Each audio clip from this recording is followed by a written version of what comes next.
প্ৰিয় শ্ৰোতা নমস্কাৰ।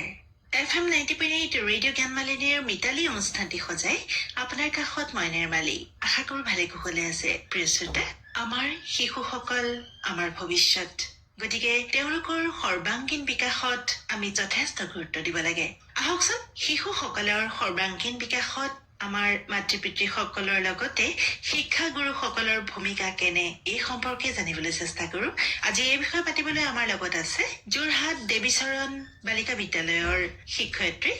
দীপ্তি শৰ্মা বৰুৱা। আহকচোন আমি এই বিষয়ে কথা পাতো।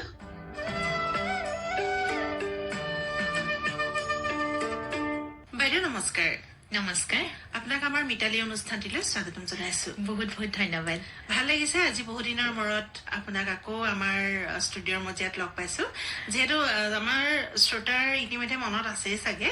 আপুনি সাহিত্য পৰিক্ৰমা অনুষ্ঠানতো আপুনি গল্প পাঠ কৰিছে, আগতেও অনুগল্প পাঠ কৰিছে, আপুনি নিজৰ কথা অনুভৱ আমাক ব্যক্ত কৰিছে। গতিকে আজি আকৌ লগ পাই বহুত ভাল লাগিছে। আৰু মোক তোমালোকে নিমন্ত্ৰণ কৰাৰ কাৰণে বহুত বহুত ধন্যবাদ জনাইছো। আচলতে মই নিমন্ত্ৰণ কৰিবলগীয়া একো তেনে ব্যক্তি নহয়, কিন্তু এনে আমি কথা পাতিম মনৰ অনুভৱবোৰ। হয়, কিন্তু তেনে নহয়, আপুনি আচলতে তেনেকে নকব, কাৰণ আপোনাৰ পৰা আমি যথেষ্টখিনি কথা আমি জানিব পাৰো বুলি আশা কৰি আজি আপোনাক মাতিছো। বহুত ধন্যবাদ। যিহেতু আমাৰ মহিলাৰ অনুষ্ঠান, গতিকে শিশু আৰু মহিলাৰ লগত জড়িত কথাখিনিও আমি পাতিম, আৰু লগতে আপোনাৰ নিজৰ বিষয়েও আমাক কব, আমিও জানিব বিচাৰিম, আমাৰ শ্ৰোতাইও জানিব বিচাৰিব নিশ্চয়। আপুনি সাহিত্য চৰ্চা কৰি আছে, আপুনি ইউটিউবত গীতো গায়,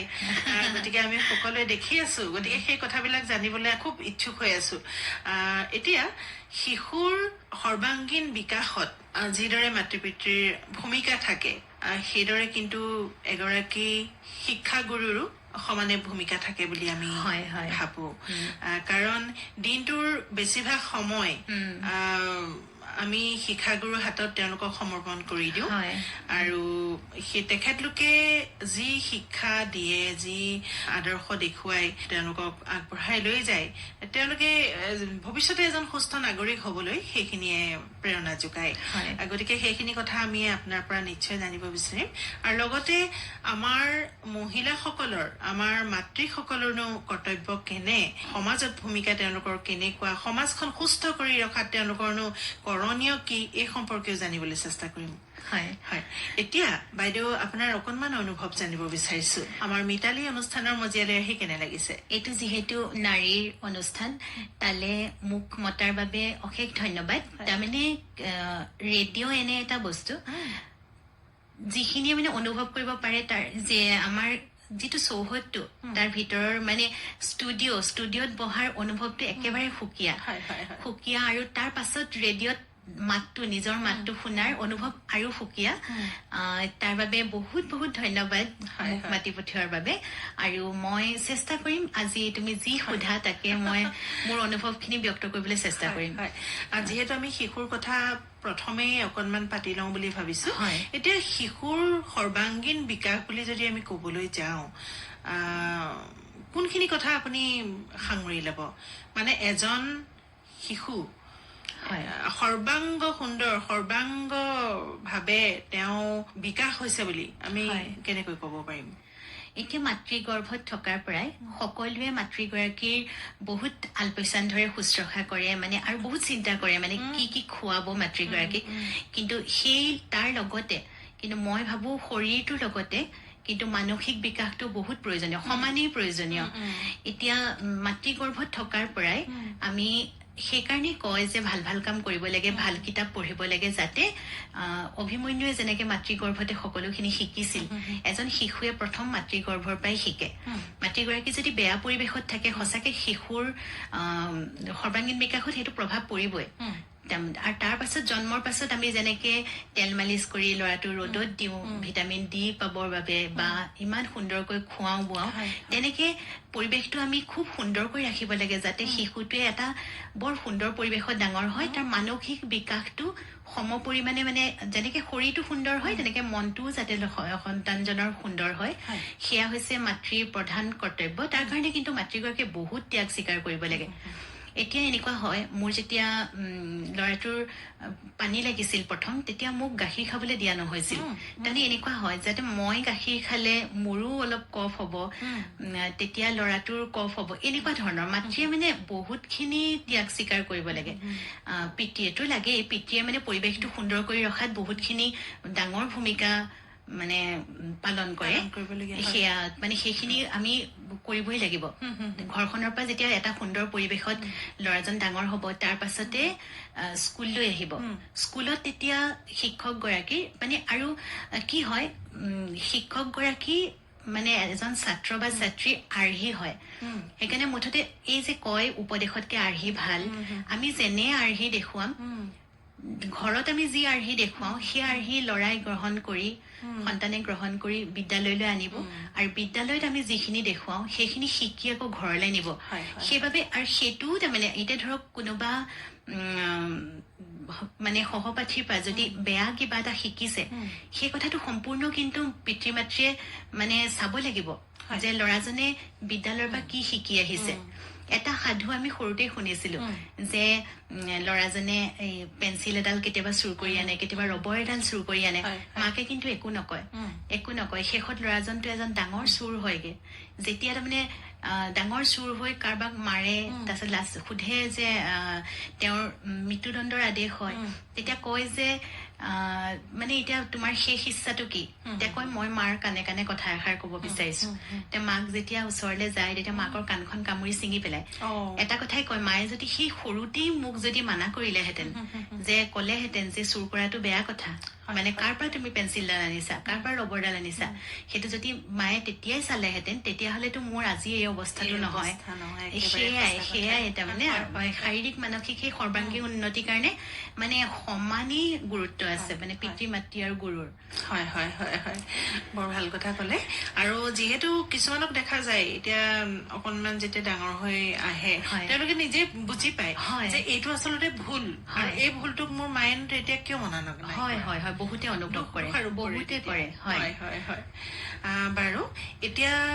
আমি আকৌ সেই বিষয়ে পাতিম এতিয়া অকনমান আপোনাৰ সাহিত্য চৰ্চা সম্পৰ্কে জানিব বিচাৰিছো কাৰণ দুইটা কথা একেলগে পাতি থাকিলে আমাৰ ভাল লাগিব আপুনি যিহেতু অনুগল্প লিখে আৰু গল্পও লিখে আৰু কেতিয়াৰ পৰা আপুনি সাহিত্য চৰ্চা কৰিবলৈ আৰম্ভ কৰিলে কেনেকৈ প্ৰেৰণা পালে সৰুতে মই মানে গণিতৰ পিৰিয়ডটো যিমান ভাল পাইছিলো অসমীয়া পিৰিয়ডটোও ভাল পাইছিলো কিন্তু মই ভবা নাছিলো যে তাৰমানে চায়েন্সত পঢ়িবলৈকে মন চায়েন্সতে পঢ়ি মই প্ৰথম কবিতাটো লিখিছিলো হাই ছেকেণ্ডেৰী পঢ়ি থাকোতে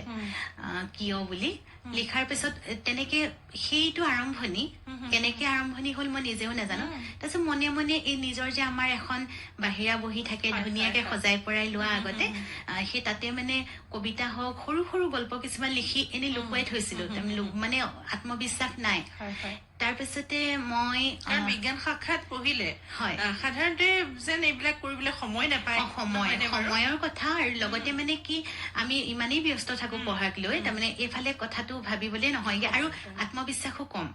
কিতাপ পঢ়িছিলো কিন্তু যে মই যে কিবা এটা লিখিব পাৰিম সেই কথাটো মনলৈ কেতিয়াও অহা নাছিল তাৰপিছতে BSc পাছ কৰাৰ পিছত এদিন ডিব্ৰুগড় ৰেডিঅ'লৈ গৈছিলো তেতিয়া শ্ৰদ্ধাৰ দীনেশ দাস দাদা আছিলে কিবা এটা কাৰণে গৈছিলো ডিব্ৰুগড় ৰেডিঅ'লৈ যাওঁতে দেখিছো যোৰহাটৰ পৰা ছোৱালী এজনীয়ে গল্প দিছেহি দুগৰাকী ছোৱালী আহি পেলাই গল্প দিছেহি মই তাতে বহি বহি ভাবিছো যোৰহাটৰ পৰা গল্প দিবলৈ আহিছে আমি ডিব্ৰুগড়ত থাকি কি কৰিছো কাৰণ মই ডিব্ৰুগড়ৰ ছোৱালী মই কানে কলেজতে পঢ়িছিলো আমি ডিব্ৰুগড়ত থকা ছোৱালী কেইজনী মানে মই কি কৰি আছো এনেকুৱা এটা মনলৈ প্ৰশ্ন আহিলে আহি মই বহি গলো গল্প লিখিবলৈ কি হৈছে মই নাজানো মানে আৰু নিজে লিখাৰ পিছত আচলতে বুজি পোৱাও নাযায় সেইটো মানে কিনো লিখিছো আনে যেতিয়ালৈকে নকয় তেতিয়া বুজি পোৱা নাযায় মই গল্প এটা লিখি পেলাই দিলোগে সেই তেতিয়া মানে দীনেশ দাস দাদা তেওঁ এছিষ্টেণ্ট ষ্টেচন ডাইৰেক্টৰ আছিলে তেখেতেই যুৱবাণী অনুষ্ঠানটো চাই আছিলে যুৱবাণীৰ বাবে মই দিছিলো হয় হয় আকাশবাণী ডিব্ৰুগড়ৰ তেতিয়া দিলোগে তাৰপিছতে তেখেতে এপ্ৰুভ কৰিলে এপ্ৰুভ কৰাৰ পিছত গল্পটো পাঠ কৰিবলৈ মাতিলে পাঠ কৰিলো কিন্তু শ্ৰোতাৰ বহুত মানে চিঠি আহিলে গল্পটোৰ ওপৰত তেতিয়া মানে ভাবিছো মানে বিষয়বস্তুটো কি আছিলে গল্প বিষয়বস্তুটো মানে এনেকুৱা আছিলে সৰুতে মই বালভৱনলৈ যাওঁ আমাৰ তাতে চকীডিঙি যিটো চাৰিআলি তাতে মানে এদিন পাগলী এগৰাকী মানে আগতে পাগলী মানুহবোৰ থাকে তাতে মানে শুই আছিলে তেখেত মৰি গৈ মানে মাখি চাখি আগতে দেখিবলৈ পোৱা হয় হয় হয় মাখি ঘূৰি আছিলে মই কল্পনা কৰি ললো তেওঁ এগৰাকী বৰ ধুনীয়া ছোৱালী আছিল তেওঁৰ সেই অৱস্থাটো কেনেকে হ'লগৈ কেনেকে মানে কিছুমানে ধৰক ব্যৱহাৰ কৰে ন ছোৱালীক তেনেকে ব্যৱহাৰ কৰি পিছত এৰি দিয়ে তাৰপিছত তাইৰ অৱস্থাটো লাষ্টত তেনেকুৱা হ'লগে তেনেকে ভাবি পেলাই মই গল্পটো লিখিছিলো কিন্তু শ্ৰোতাই ভাল পাইছিলে বিষয়বস্তুটো জানিয়ে গল্পটো যে সুন্দৰ হ'ব ভাল লাগিছে হয় কিছুমান কাহিনী আচলতে অন্তৰত বহি থাকে আমি নাজানো সুপ্ত হৈ থাকে কিবা এটা লিখিবলৈ ললে সেইটো আকৌ পৰিস্ফুট হয় মানে যে তেতিয়া মানে গোটেইখিনি আৰু লিখি পেলালে খুব ভাল লাগে কিন্তু হয় হয় আৰু আপুনি আমাৰ অনুষ্ঠানতে আমাৰ শ্ৰোতাক অনুগল্প শুনাইছিলে হয় এতিয়া অনুগল্প বুলি ক'লে ধাৰণাটো বহুতে বুজি নাপায় যে গল্প বুজি পালো কিন্তু অনুগল্পটো কি তেনেকুৱা ধৰণৰ এটা সমস্যা হয় আপুনি অকনমান ভাঙি দিব নেকি হয় তাৰমানে এনেকুৱা হ'ল মোৰ ল'ৰাজন তাৰপিছতো মই বিয়া হলো এনেকে গৈছো তেতিয়া মই যুৱবাণীত 3টা গল্প পাঠ কৰিছিলো আৰু তাৰপাছত কবিতাও তেনেকে 3টা নে 4টা কৰিছিলো পাহৰিলো তাৰপিছত বিয়া হলো সাংসাৰিক জ্বালা যন্ত্ৰণা সেইবোৰ জ্বালা যন্ত্ৰণা বুলি নকওঁ মানে আৰু যিখিনি সমস্যা আৰু নাৰী তাৰপিছতে ল'ৰা হাই ছেকেণ্ডেৰী পাছ কৰাৰ পিছত যেতিয়া পঢ়িবলৈ বাহিৰলৈ গ'ল তেতিয়া ফেচবুকটো মোৰ গৃহস্থই খুলি দিয়াৰ পিছত দেখিছো দেখোন বহুতে লিখি আছে মই তেতিয়া মানে পটককে মোৰ আকৌ মই পুৰণি মানুহজনীলৈ উভতি গৈ দেখিছো মই কবিতা লিখিবলৈ আৰম্ভ কৰিলো কবিতা তেতিয়া সকলোৱে কিন্তু খুব উৎসাহ যোগালে মই সেই আচলতে বৰ ডাঙৰ কথা আমি নিজে কি লিখিছো মই কৈছো মই একো আমি ধৰিব নোৱাৰো কিন্তু যেতিয়া কোনোবাই উৎসাহ যোগায় জনাসকলে যদি সঁচাকে উৎসাহ যোগায় আমাৰ যিটো কথা কয় মই মানে সেই কথাটো 100% বিশ্বাস নকৰো যে অসমীয়া এটা কেঁকুৰা জাতি পিছফালৰ পৰা খুব টানে কিন্তু সেই আছে মই 20% মানুহে খুবেই দিগদাৰ কৰে কিন্তু বাকী 80% মই এনে ব্যক্তি লগ পাইছো যি খুব মানে উৎসাহ যোগায় আৰু সেইবাবেহে ইমান আজিকালি বহুত সৰু ল'ৰা ছোৱালীবোৰ খুব ভাল কাম কৰি আছে সকলোৱে যে ইমান ভাল কাম কৰিব পাৰিছে তাৰ কথাটোৱেই হৈছে কিন্তু তেওঁলোকৰ পিছফালে কোনোবাই উৎসাহ যোগাইছে উৎসাহ যোগোৱাৰ কাৰণে তাৰ পাছতে মই কবিতা লিখাৰ পিছত দেখিছো নতুনকে আৰম্ভ হৈছে আৰু যিহেতু ফেচবুকত বহুত দেৰিলৈকে এটা গল্প চুটি গল্পটো পঢ়ি থকাটো ধৈৰ্য নাথাকে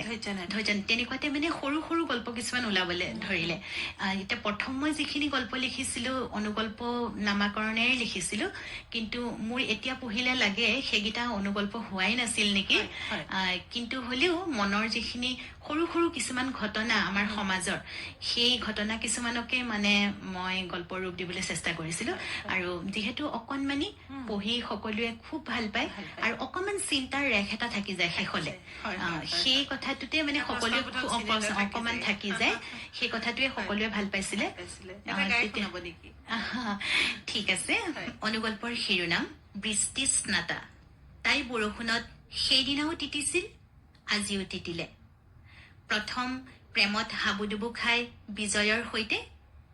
আজি গৃহস্থহীন উৰুষা পজাৰ ছাল উৰি যাওঁতে খুব সুন্দৰ অকনমান হলেও অনুমান কৰিব পাৰিছো কিন্তু অকনমান যদি আপুনি ভাঙি দিয়ে অৰ্থটো মানে সেয়া এগৰাকী নাৰী তাই বৰষুণত প্ৰথমবাৰ যেতিয়া বৰষুণত তিতিছে তেতিয়া যিজনে তেওঁক ভাল পায় তাইক ভাল পাইছিলে তাৰ সৈতে ফূৰ্তিতে তিতিছিল যেনেকে আমাৰ প্ৰেমত পৰা ল'ৰা ছোৱালীবোৰে যেনেকে বৰষুণ এজাকত তিতি ভাল পায় তেনেকে তিতিছিল প্ৰথমবাৰ কিন্তু তাৰ পাছত তাইৰ হাজবেণ্ড যেতিয়া হ'ল তাৰপিছত হাজবেণ্ড ঢুকোৱাৰ পিছত তাৰ পাছত সেই ইমানেই তাৰমানে দুখীয়া অৱস্থা এতিয়া ইমানেই বেয়া এইবাৰ তিতিলে মানে তাই মানে ঘৰৰ ছালখন যেতিয়া উৰি মানে ধুমুহাত উৰি যেতিয়া বৰষুণ পৰিছে তেতিয়া তাই তিতিছে সেই 4-5টা বাক্যতে একেবাৰে তেওঁৰ সেই মহিলাগৰাকীৰ গোটেই জীৱন কাহিনীটো সলনিটো কেনেদৰে আহি কি অৱস্থাত আহি উপনীত হয় সেই কথাখিনি বৰ্ণনা কৰিছে সেইটোৱে তাৰমানে অনুগল্প সেইটোৱে কথা বাক্যতে মানে গোটেই এখন যেন চিনেমা সোমাই আছে সেইটোৱে ৰস সঁচাকৈ ভাল লাগিছে বাইদেউ আমি এই বিষয়ে আকৌ পাতিম কিন্তু আজিৰ খণ্ডটি ইমানতে সামৰিব লাগিব গতিকে আপোনাৰ পৰা ইমানতে বিদায় লৈছো নমস্কাৰ প্ৰিয় শ্ৰোতা এয়া আছিল যোৰহাট দেৱীচৰণ বালিকা বিদ্যালয়ৰ শিক্ষয়িত্ৰী দীপ্তি শৰ্মা বৰুৱা। আমি শিশুৰ সৰ্বাংগীন বিকাশত মাতৃ পিতৃ শিক্ষাগুৰুসকলৰ ভূমিকা কেনে এই সম্পৰ্কে আকৌ পাতিম। আজিৰ খণ্ডটি ইমানতে সামৰিব লাগিব। গতিকে শুনি থাকিব আপোনাৰ প্ৰিয় অনুষ্ঠান মিতালী। আজিলৈ আহোঁ, নমস্কাৰ।